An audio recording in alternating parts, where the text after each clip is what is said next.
I'm going to let James, you go ahead and get started, and then we'll kind of pick it up and Sure. go from there. So welcome everybody. We've got a lot of regulars, which is fantastic. And then we've got some new people as well. For the new people, this is Passive Cash Flow for Life. Nichole Amundsen and I present on different topics. Her doing 90% of it, and I doing 10%. Nichole that is presenting tonight, has been in the commercial real estate space for 25 years. And has had, I was just telling somebody else this, but I think she is the most successful person that I know in the multifamily space, with thousands and thousands of units across 11 states, including not just multifamily, but mobile home parks and some self-storage as well. And I think about 11 years ago, 10 years ago, something like that, she decided it was time to give back. Just like a lot of people do, as you get more and more successful, you want to try and pay it forward to kind of the next generation, if you will. And so she started a in-person class, 4 days, intense, 7 to 7 almost every day. It was supposed to be like, I think 8 to 6 or something, but somehow we had a early part and a late part, and then you got a couple of breaks in there. But by 7 o'clock, you walked out and like your eyes were kind of glazed and you were trying to make your way to your car, and 4 days of that, and it was just amazing, but a little overwhelming. And I've told everybody this before. They had a manual that was literally this, I can't even get my fingers in there, this thick, and I still have it. And then about 3 years ago or so, we decided to actually take it online, with the idea of being able to spread Nichole's information, not just within the Baltimore, DC metro area, because we're pretty well known around here, but obviously to take it national and kind of share the knowledge with everybody. These we started about 4 or 5 months ago, with the idea being that we would like to give value, once a week, just for, we started off saying 15 minutes of teaching and then Q&A, and I don't think we've ever hit 15 minutes. I think it's usually 25 to 30, and Jane is doing a single family after this, and we were just talking about this, that 15 is not enough time. And then the whole idea here obviously is to give you a little bit of a taste, teach you some things, and then with the hope that you will say, wow, multifamily is really good. I like what I'm being taught. Let me go to Passive Cash Flow for Life or to the free webinar and kind of watch. And then if I really have an interest and I really want to do something and take action, then I'll go ahead and take the class. I can't recommend it enough. It's been phenomenal in my life. I've really enjoyed it. Nichole's an amazing teacher. So all right, I think I've bragged on her enough. Yeah, me too. All right. It's all yours. Thank you, though. Thank you for those kind words. And directly following us, Jane, and is Sharon there? There she is. Are our partners over on the residential side, and so they'll be taking over from us. And I'm going to bug out because it'll be after midnight here, and I'm an early morning person to begin with. So last week, just to quickly, this week, last week, this week, and next week, we're talking a little bit about the 3 main types of assets that we buy in real estate and why. And so last week we talked about apartments, and this week we're talking about manufactured housing, AKA, I'm just going to try and get to my, there we are. I'm going to try and we're talking about mobile home communities. All right, so one of the first things, just as an FYI,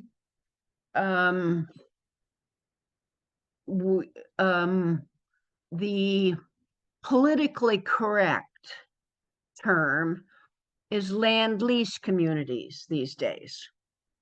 In other words, you're leasing the land for somebody to put a home on. Also okay is manufactured housing communities, mobile home communities. Not okay is trailer parks. There are trailer parks. We don't buy trailer parks. And one of the, as we talk a little bit more about manufactured housing, I'm going to talk about some of the problems with it, And one of the biggest problems is image. And that permeates everything, because when you talk about manufactured housing and somebody says trailer park, there's a vision that comes to mind a lot of times with the word trailer park. And that is not true for 90% of the properties out there. And so I would just request that we try and not use that term. Why manufactured housing? Now, I have more apartment buildings by a long shot than I do manufactured housing. I think at this point we have about 19 manufactured housing communities across the country. But I really like them. It is just like in apartments, there is an increasing number of foreclosures. The values of the homes don't necessarily go up, but I'm suspecting, but rents are certainly going up. Lot rents are going up. Rents and house in the if in a manufactured housing community, you can have communities where the homeowners own all of the homes and you just rent the lot.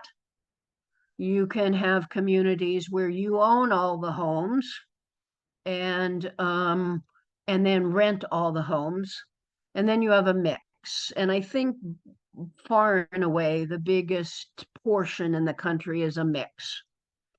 And so lot rents have gone up, home rents have gone up.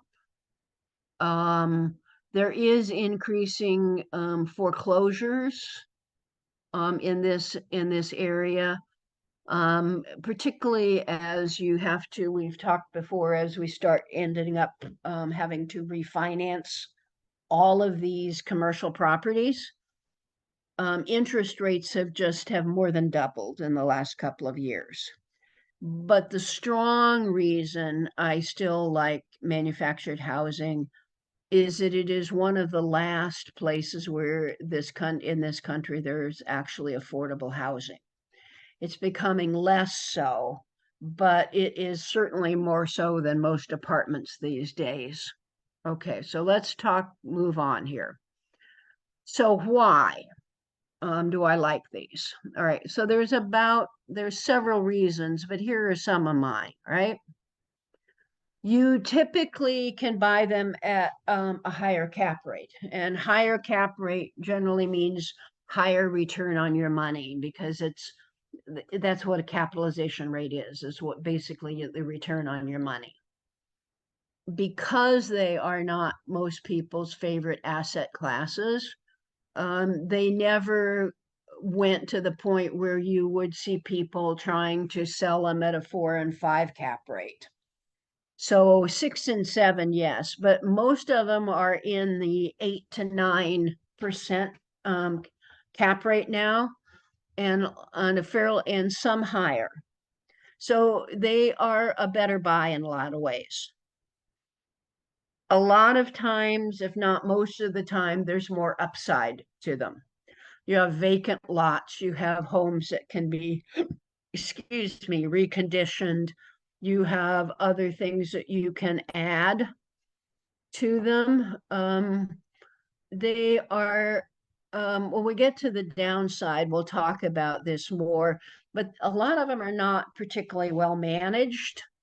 And so expenses can be very high or they can be very low, and the place has been allowed to run down. So there's a lot of things we can do with those. And I have more control over the upside. There's a lot of things I can do.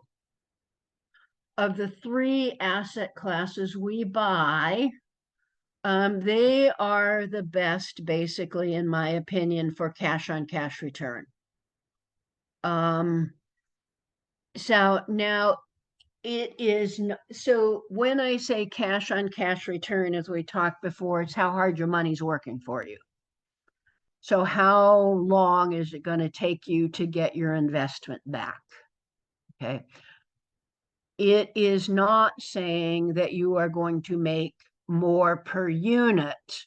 So we've talked before that in a single family house, you're when you initially in the first year or two, you can expect to see somewhere around $200 per unit per month in cash flow. Apartment buildings are $100 per month per unit in cash flow. Manufactured housing is $50 to $75 per unit. And so it is not necessarily the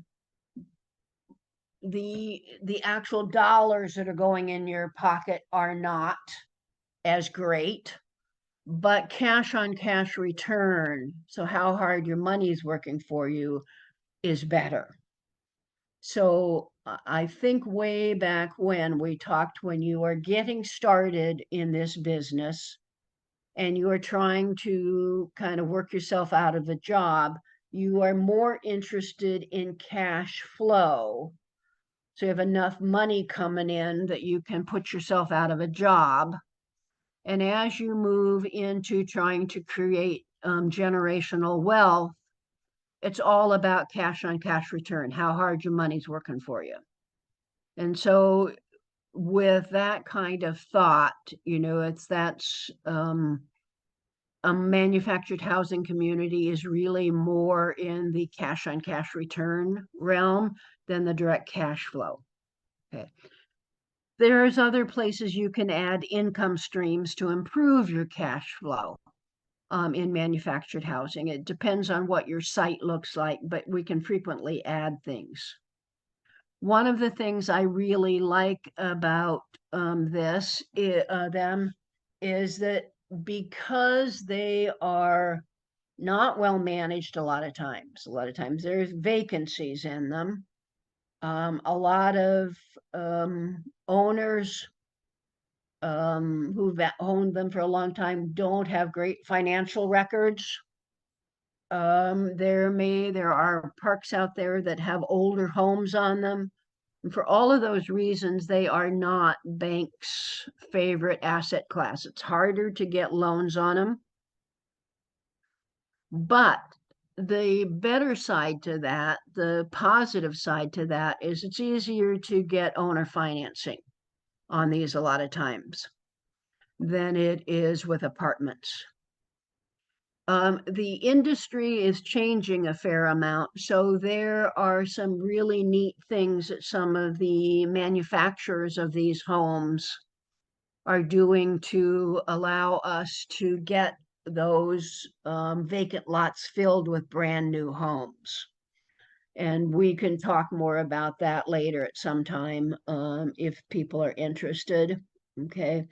The other thing, I talked about this before, is providing affordable housing. This is something that's kind of near and dear to me, is that it's really concerning to me how unaffordable housing is becoming in this country. And all you have to do is look at the increasing number of people that are homeless, living on the streets, living in things like that, in places like that, that that it is really obvious it's becoming a problem. So I'm a proponent of doing whatever I can to help people keep prices down reasonably and still, still make a profit, but sort of do good while doing well, or do well while doing good, however you want to phrase that. But so affordable housing is one of the things that's important to me, and that's why one of the reasons I also like manufactured housing. Okay. Why are the downsides? We are just talked about a couple of these, so I don't probably need to go over too many of them. They're not banks' favorite asset class. Okay, so one of the things I want to just talk about here for 1 minute, I'm going to digress for just a second, but it's with purpose.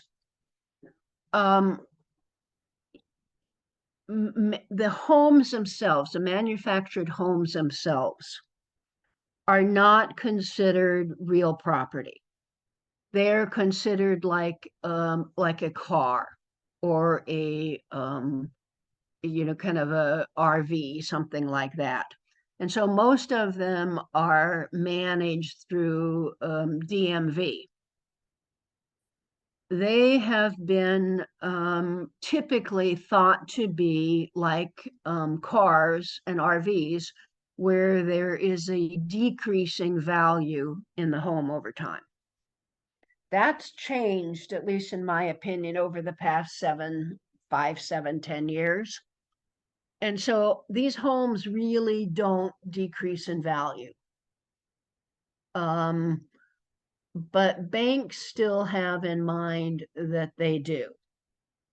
And that sends up a bit of an issue.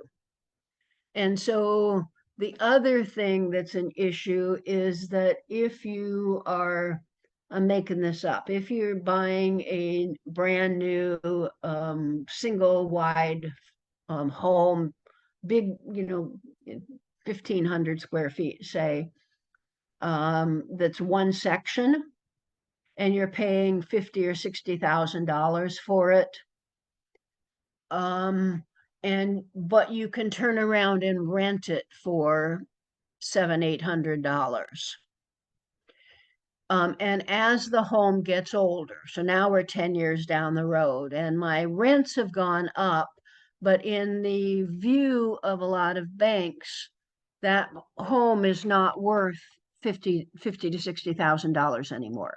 So now we are in a situation where the income that this older home brings in is more than what the bank views the asset to be worth.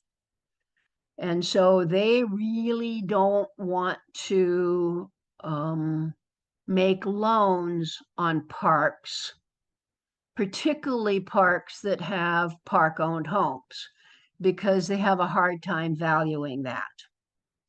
And that's an issue to the downside, but it can also be an upside. And we'll talk about that at some point later on if we want to go into this more in general. But that's one of the reasons that banks and other lenders are not really crazy about this. And that's over that third bullet over there. Banks just aren't going to give credit for the income from the park-owned homes. And so a seller is going to want to sell based on the income, as I would. But when you go to take that to a lender, they are not going to give you credit for all of that. And therein lies some of the issues. That also is one of the reasons that generally with apartment buildings, if you've been in this for a little while, you can get a loan at an 80% LTV. Manufactured housing, most of the time, it's 75%, particularly now. In apartments, it's not unusual to get a 25-year amortization. And in manufactured housing, it's more likely to be 20. So your financing terms aren't as good a lot of times. Okay. One of the other things, if you have a lot of vacant pads, meaning that you have vacant lots, you're going to have to figure out a way to fill those vacant lots to really get the upside that is a potential. And we have ways to do that now. But even 5-7 years ago, it would tie up a lot of capital when you were buying a lot of used mobile homes. So I think we've solved that in general, and we can talk about that at a later time. But there's ways to solve that now. And in general, there's a higher turnover with these homes. So people don't stay in them as well. Apartment buildings, so because they're affordable housing, let me put it this way, you see people who are struggle, who are who have a harder time living paycheck to paycheck, a lot of them. And they end up in situations where they can't pay the lot rent or the rent on the home. And so you do have a higher turnover with these. And there are ways to try and manage that, but it's just a reality, particularly in family style parks. All right, so let's talk about, so what do we look for? Now, before I go too much into this, I want to back up to a couple of the things we talked about in apartments, and we're just going to scan these. So, because a lot of the things that we look for in manufactured housing are the same things we look for in apartments. And I'm just going to let you look at some of these, and I'm not going to go kind of back over most of these. If you don't know what any of them are, when we get to the Q&A, ask the Q&A. We also went over them on the last class, on the last Teaching Tuesday, and they should be up on our YouTube channel. So here are some of the things that we look for. This one, here are some other things we look for. All right, I'll let you look at that for a minute. And then I'm going to come back down to the ones that are more specific to land lease communities. Okay, I really like it if I can find communities that have vacant lots or have unused land that I can turn to other purposes, right? And that unused land does not have to be put into other home sites. We can do some of the other things with that. Vacant lots, because I can get homes on those, and I can build relationships with some of the companies that build and manufacture these homes, and set up systems where they can move their homes in, and I can sell them, and that manufacturer will finance them. And so everybody wins. The ability to separate out expenses. So in a lot of manufactured housing, they're on one water main. And so it's pretty common to be able to bill back and get off of your expense list water bills. Okay. I like properties where you can see homes that need repairs, some of them deferred maintenance on some of these. I'm going to say a word here. All right. I think some of the bad image, the quote trailer parks, comes from the view of these are not well made, etc., and they are who wants to live in them in a trailer, so to speak. But I think what most people don't know is that when HUD came out, I think it was 78 or 79. Is that about right, Jane? Does any of you know when HUD came out with the building standards? I think it was 78 or 79. Yeah, 78. 78 rings a bell. Okay. So before then, there were not any really building code standards. And so homes that were built before 78, 79, a lot of them actually were built with formaldehyde in some of the walls. And most of them didn't have very much in the way of they were not built very well, you know that. So, and most places, most jurisdictions will not let you pick those homes up and move them down the road on wheels. They'll let you put them up on a flatbed to move them. So when we say looking for homes that need repairs, right, I am talking about homes in the 80s and newer, so to speak, that we can fix them up. Before then, I think the plan, if they're built before then, to just get them out of your park as soon as you can, or over time. But the good news is, because those HUD building code standards are the same standards that are used to build stick-built houses, that are used to build modular homes, and the same standards are used to build manufactured housing. And the difference between them is basically, modulars, you put them on trucks and pieces, transfer them to the site and build them there. Manufactured, you put them on wheels and haul them down the road, and you put the different sections together. In stick built, we all know what those are. But what you need to put in your head is that they're built to the same standards. They're built to the same standards. So, now, having said that, the finishes are not always as great as they are in modulars, but we have some control over that we can talk in areas. We want to buy in areas that are somewhat resistant to downturns. So because it's affordable housing,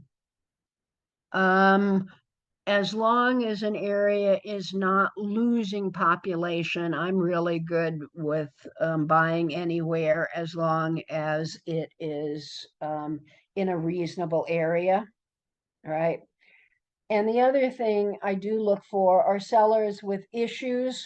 They haven't managed it very well. They don't have good financial records. And a lot of this explains the people who built these out in the counties, these parks 25, 30 years ago, and they're getting ready to retire, and they don't have good financial records. They keep things on a notebook, they work on their cash, and that's a problem, but it's also a benefit for us.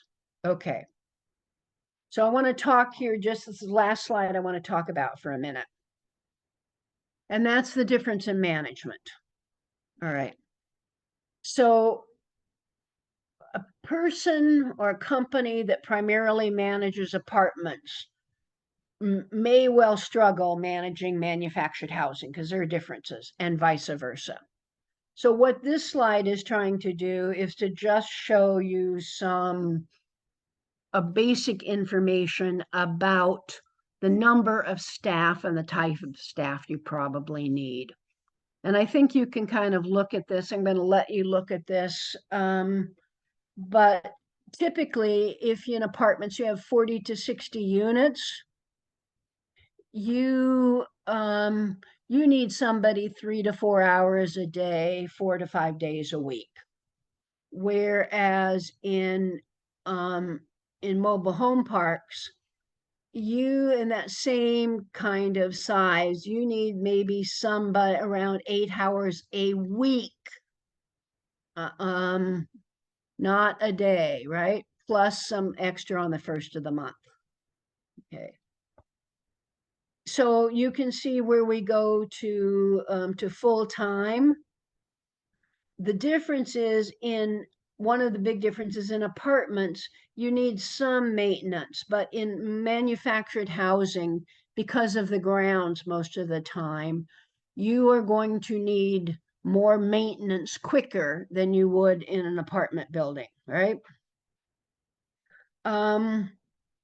And that last thing down in red basically shows you kind of what I think you typically need.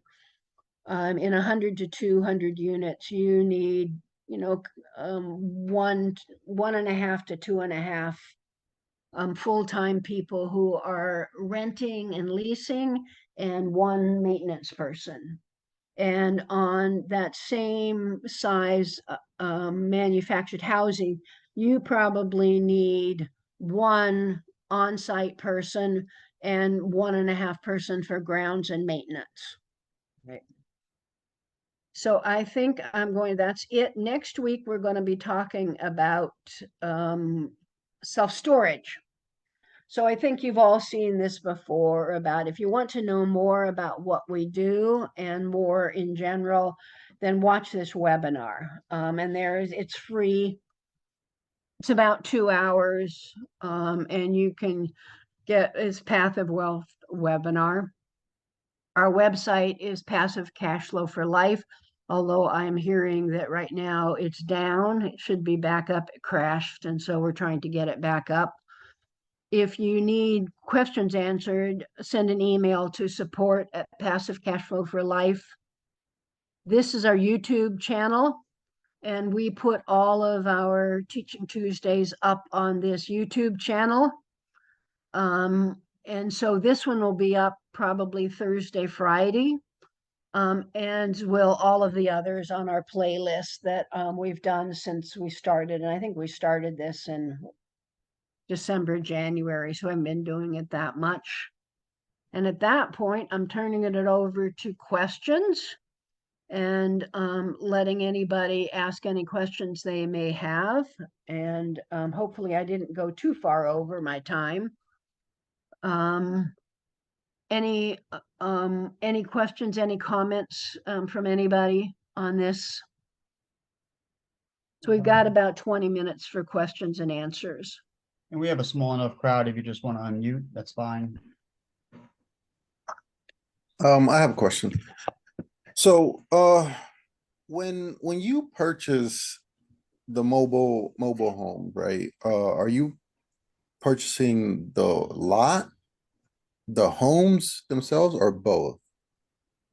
Okay, so I probably didn't make that very clear. So what I buy are the actual community, the Oh, land. the whole thing. Okay, the whole thing. And that is going to include most of the time some homes as well. I don't go out now. Until about 4 or 5 years ago, all of us were scrambling to find used mobile homes to move onto our parks because they were really fairly expensive to buy new ones, and it tied up a lot of capital. And so, but a lot of the manufacturers have figured out how to fix that now. And so we pretty much, that's a well on its way to being solved problem. And so I think in the next 3 to 5 years, if you find parks that have vacant lots on them, they're going to be good buys that aren't going to last for after 3 to 5 years, because that problem, that long-standing problem, has a lot been had been taken care of. I don't go out anymore and try and find just buy the mobile home itself. I'm really more buying the park or the community. That answer that? Got it. Yeah. So that's the best way, I guess. You just buy the whole community, and whatever homes come with it, then you deal with it as it comes. Yeah, but if you Jane can probably talk to this, because one of the strategies over in the residential side is to get started by buying the homes themselves that sit in communities. And so you don't have to own the whole community when you're getting started in this. Jane or Sharon, any comments? Yeah, it is a good way to, especially entry point. And we know people that's all that they do is buy mobile homes, and it's they're just one-offs, and it's an easier flip. So somebody just getting started that might not have a lot of experience. It's less money in, it's less rehab, it's less you're not going to make as many mistakes. So yeah, you can do the one-offs, and it's we know somebody that's very successful, couple people down here in Florida that are pretty successful doing that. And we've done some as well. Oh, you guys do too? Yeah. Yeah. Okay, great. I don't want to jinx it, but fingers crossed we're going to flip one if we close on it here anytime soon. Hey, good. It's more of a higher end, larger one in a community on a canal, so it's worth a little bit more money. That's yeah, absolutely. There's a waiting list for this particular community, so we're going to go for it. And I guess one thing, I'll just add one other thing. The lot rent has to make sense for the one-offs, because you know, in Florida with the communities that they have down here with swimming pools and all this stuff, and the lot rents are going higher and higher with some of the senior places. So if your lot rent's 1,000 and you're trying to do it as a rentals, you know, you just have to make sure those numbers make sense, that you're gonna still cash flow with the lot rent being what it is. And that's a good point with the one we're gonna be flipping. You actually own your own land, but it's in a community where they do have a HOA, so you pay a nominal fee, I think, what is it, $240 a month, and they do lawn care and maintenance. So that's another reason why this one was a good opportunity for us, and we decided to go forward with this. And those are actually called condo parks. So, and so that's something, if you're in a really desirable area, when you go to buy something, and we've done this a couple of times, is that when you are getting ready to buy and you're going to survey it, you spend an extra money and get the surveyor to come in and survey off the different lots. And so you can actually make it a plots that then you can sell the land and the home itself. So those are not, so those are fairly easy to do, actually. It costs you probably an extra couple grand to get all that surveyed off. So, all right, have we got any other questions? James, is there anything in the chat there for questions? No, I'll put all the links in there for everybody, so you can just click on it. It'll take you to the page, and it's easier for you. No, that's it. Other questions? Okay. I'm going to stop sharing here so that we can just have a conversation. And if I need to go back, I can. But so I can see everybody now. Okay, other questions, please. You said that the banks are scared of it, right? So how do you refinance it? Or are you not able to refinance it? Okay, so yes, you can refinance them. Any commercial property, while it's 20 to 25-year amortization, they are going to have a balloon where the entire loan is called due. And that's generally 3, 5, 7 years. And it has to go back through underwriting at that point. So the places that finance manufactured housing communities tend to be small local banks in and around where those properties are located.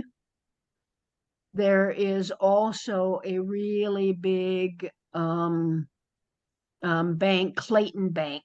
So I don't know if any of you know the backstory, but Clayton was one of the biggest manufacturers out there for a long time. And so they manufactured homes, they had a lot of parks, they financed things.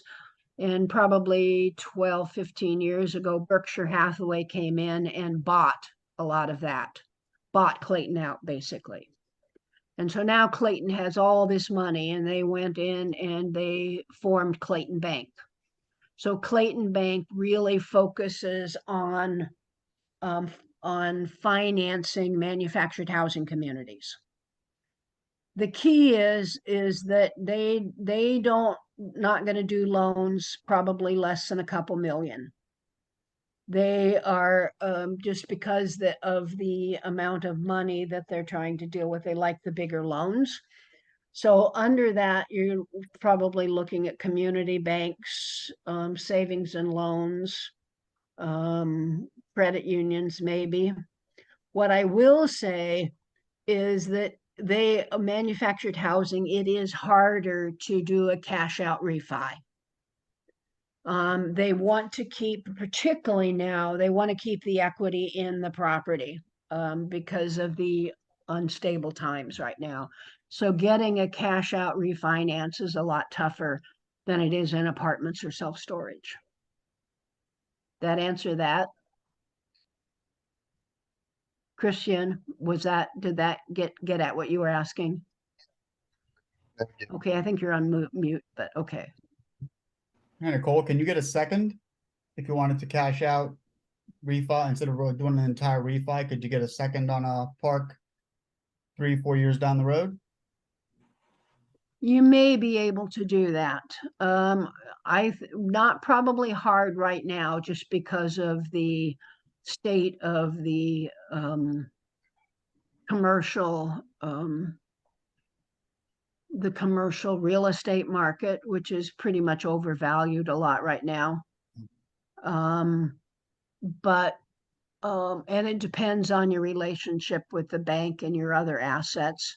But they're going to want to have, you have at least 25-30% equity in that, I suspect, at all times. Could someone go to a second bank or a second private lender and get an equity loan and put a second lien on it? I think that's kind of tough. And a lot of times your first banks, if you look at your at the loan documents you signed, Right, it basically says in there that you can't put other financing on it without their permission. right. So that's harder to do by a long shot. I know that, my goodness, his name escapes me right now, down in Florida, that's one of our students, had a deal up here for, I think it's 20 or 25 units, where a bank that he's dealt with quite a bit before was willing to give him 50% down, and then he was gonna have the owner carry back 40%, and the bank was okay with it. So, yeah, it's Yeah. rare, but, that's an example. Way of a time rare, maybe. way Way rare. rare. Okay. So, and how long ago was that? 9 months ago, 10 months ago, something like that. So yeah, maybe Okay. before it got crazy.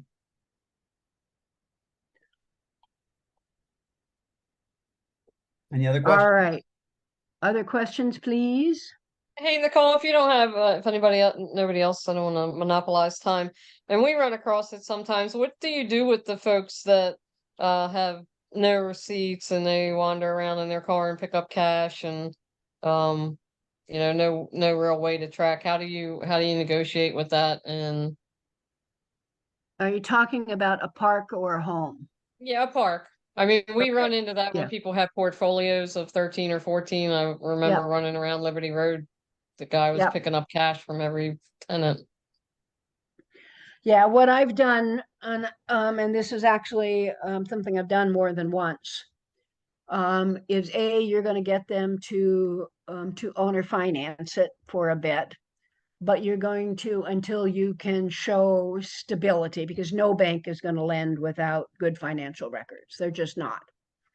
And so what I do on the other side is that I will tell them that that I am interested in buying it I'm making this up at a 9 cap, whatever the capitalization rate is, I think works in that general area.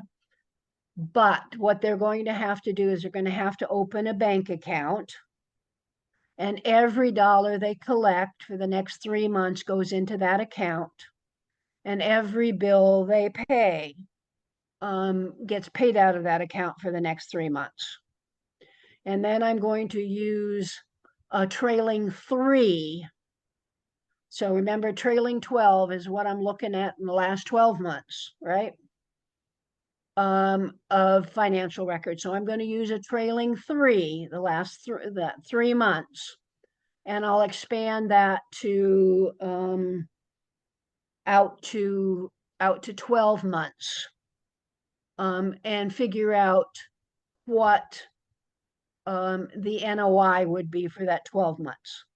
The thing I have to make sure I take into account is that, because most of the time things like insurance and taxes and snow removal, et cetera, are limited to certain months of the year.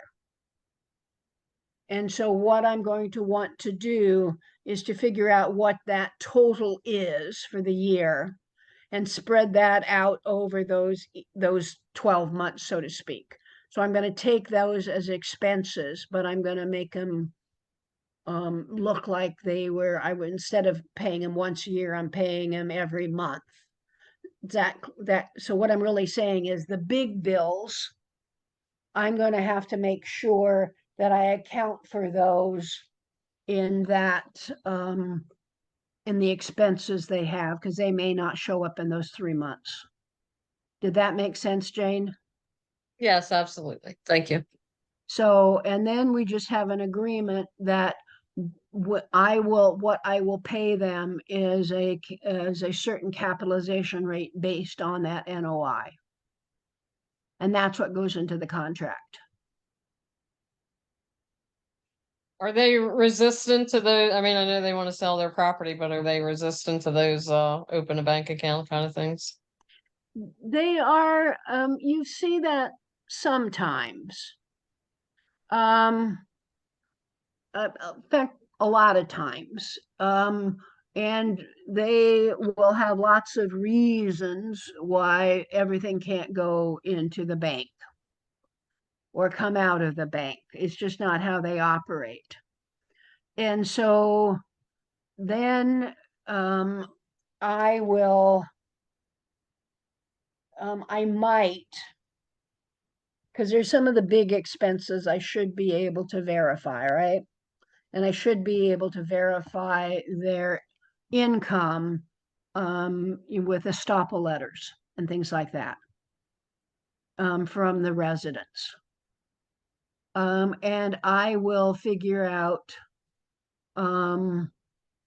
what the income is, and I'm going to use probably a 50 or 55% expense ratio to include vacancies, just to cover my, what, if they're not willing, if I really want the park, and they're really not going to do the bank, then I'm going to look to see what the rents are, what I think the expenses are going to be, making sure I'm treating it right, and then offer them that. Now, most of the time, these people are in a situation where they've, you're not the first person they're talking to, and they have heard plenty that banks are not going to finance that. So I can sometimes pay a little bit more if I get good owner financing terms from them, right? So if they are really focused on a certain price, then just like anything else over in residential, I'm going to try and negotiate, a 0 or a 1% loan, or a rapid pay down. So something that, makes me feel more comfortable. But there's ways I can do that. It's just being creative. What are some of your guys' ideas? What have you guys tried? Yeah, we try to do the same thing, or some of them most of them are just unreasonable. Yeah. The guy in Maryland was we were brand new and we didn't know what to do with. I don't know. He had like 20 properties, and we were riding around looking at all of them, and he was collecting rent and giving people vacation. I don't even know what he was doing, but he had a commercial, residential, beauty salon. He had all kind of stuff, but we didn't know what to do with it at the time. I know if we had it now, we would be able to structure it differently. And that's why it's important to have network of people that you can share deals with and that sort Yeah. of thing. Sure is. All right. Anybody else? Jean, Stacy, Yemi, Roy, Wayne? Any of you have any questions? Nichole, while we're waiting, do you want to tell people what an estoppel letter is? Sure. It's just it's a letter that we use sometimes in real estate that you send to residents, or it can also be a letter that you send to vendors that you're using, that's asking them to verify that you've been told this is the rent that they're getting, or this is what the contract with them says, and you're asking them to verify that this is the truth. And most of the time they're notarized. And so you're trying to get it, you're trying to come at it to get numbers and other things verified by these letters. Great, thank you. Jean, did you have a question? Yeah, sorry, I was just gonna post. I jumped in late, but I am definitely interested in mobile home parks. So I'll review the recording. Okay, sounds good. Thank you.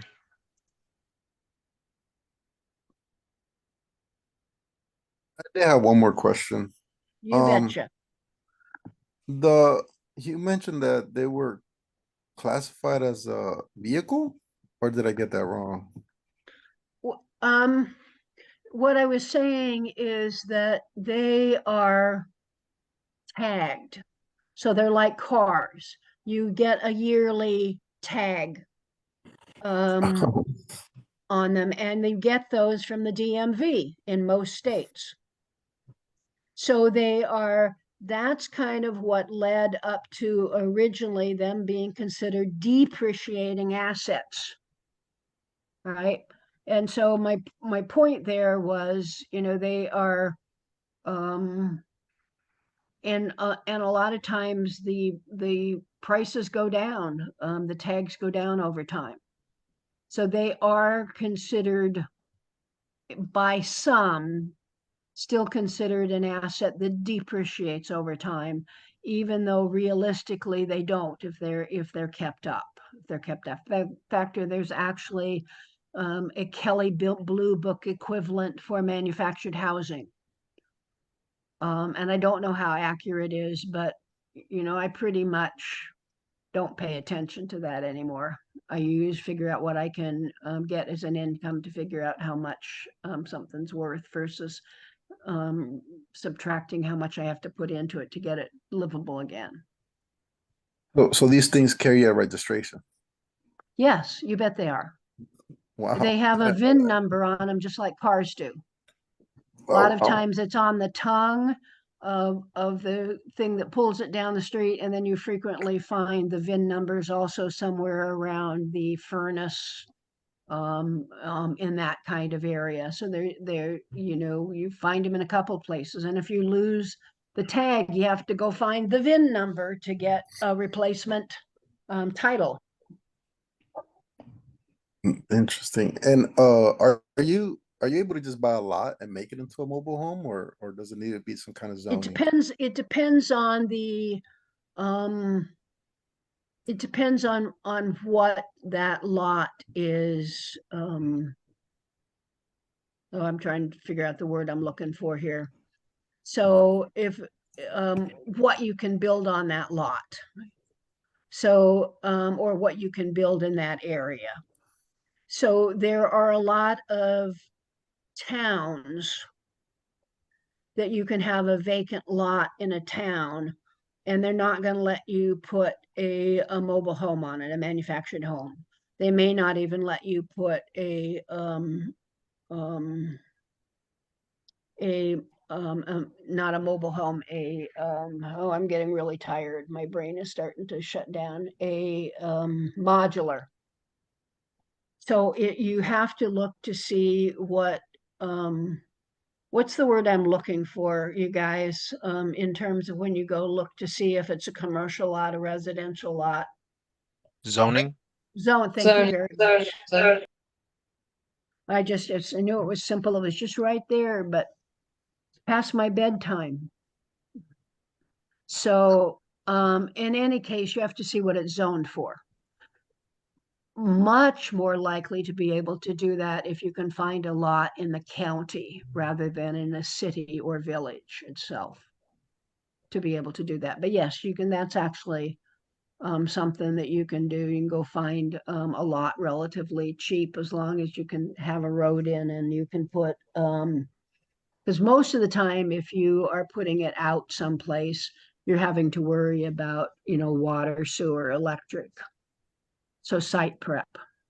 Yeah. So, if it perks and if you can put septic and well and things like that. But yeah, that's probably a pretty good thing to do with a vacant lot. Interesting. Oh, okay. And I see these well, online you see everything, but I seen these I guess they're like container manufacturer homes. Yeah, the containers, sure. Well, those won't need like would those need to go through the DMV too? I honestly don't know how they deal with them, but you're seeing most of the container kinds of things are, you may have really small houses that you can do with one container, but a lot of these containers are 2 and 3 containers that are put together and then are built out on site. And so I really don't know. I think it is more likely that they're going to be considered real property because you're going to have to attach them to the ground in some way, shape, or form. Yeah. But Okay. I actually don't know. I've never actually built any container homes, so I don't know. Yeah. All right. Well, thank you for answering my questions. All right. Hey, I have a question, Nicole, if you have a few minutes. Yeah, we have It's at about- least one time for one more question. Yeah. So I have I'm looking at a lot which has a single family, but it's zoned for commercial, like half-acre lot, like 0.6 acres. Want to have a little bit more discussion on, it allows for townhomes and apartments or an office space. I would like to see what your thoughts on that and see, if it's in a good area in Virginia. I want to, I don't know if we have enough time to discuss, or do we, what will be the best option to do in that lot? Well, I don't know what's around it. So the first thing is what is in and around it. One part, residential on the one side, and it's on the main road. On the other side, it's all commercial, like, there are some hotels are there nearby, around like 500 feet. And there are some restaurants are there close by in the same area.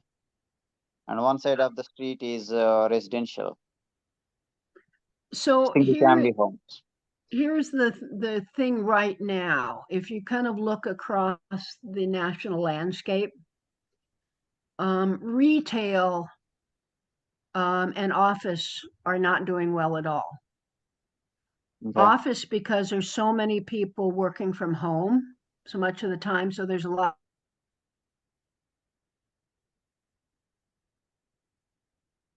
Nicole, are you there?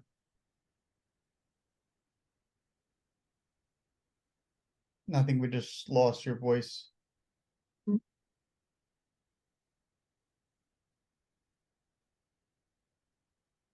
Well, you may not get the answer to your question, Roy. Okay. But maybe Jane and Sharon, I mean, they've got a lot of experience with a lot of different things, so they might be able to give you some direction as well. Sure. All right, is she completely? No, she's still there. All right, well, I got 7:30 straight up and down. So thank you, Nicole. If you can hear us, appreciate it. She just dropped off. All right. Yeah. Thank you so much. Yeah. Oh, sure. So Jane and Sharon, do you want me to just pass it off to you? What works for you?